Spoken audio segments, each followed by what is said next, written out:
Le nombre de vélos impliqués dans un incident de la route est en nette augmentation.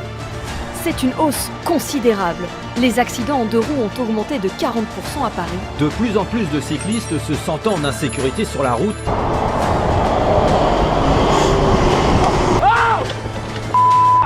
Ça va pas ou quoi?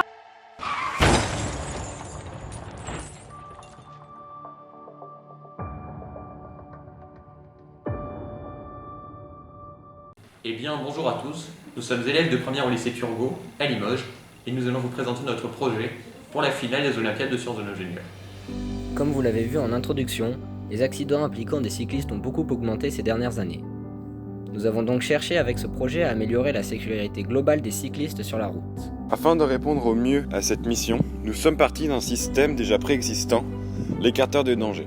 Ce n'est rien d'autre qu'une petite pièce en plastique fixée sur le côté des vélos. Ce système étant plutôt simple et perfectible, nous avons choisi de tenter de l'améliorer pour garantir une meilleure sécurité des cyclistes. Nous avons donc automatisé et grandement amélioré ce système en ajoutant un déploiement automatique que peut actionner le cycliste. Cela permet de dissuader les automobilistes de frôler les cyclistes en doublant.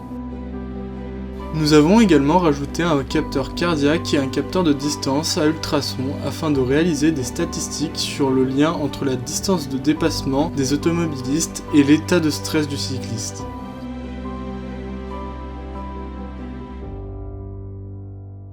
Une fois les idées mises au propre, les tâches réparties et les exigences définies grâce à des diagrammes 6ML, comme la précision des capteurs, la vitesse de déploiement ou encore les dimensions des pièces, nous avons pu commencer les simulations et les modélisations afin d'anticiper les comportements de nos pièces, capteurs et servomoteurs.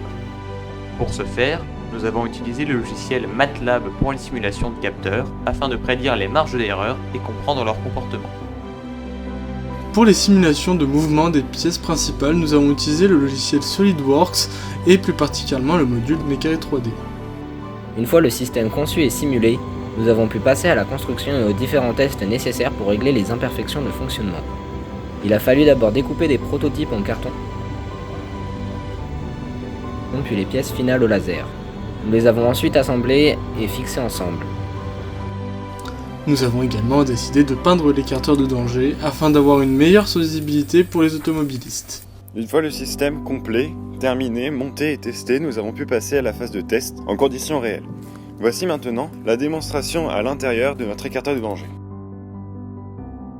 Une fois le programme allumé, nous pouvons voir que la première pression sur le bouton déploie l'écarteur de danger en position 1 de 40 cm, puis en position 2 complètement déployé de 1 m, et enfin l'écarteur de danger se replie.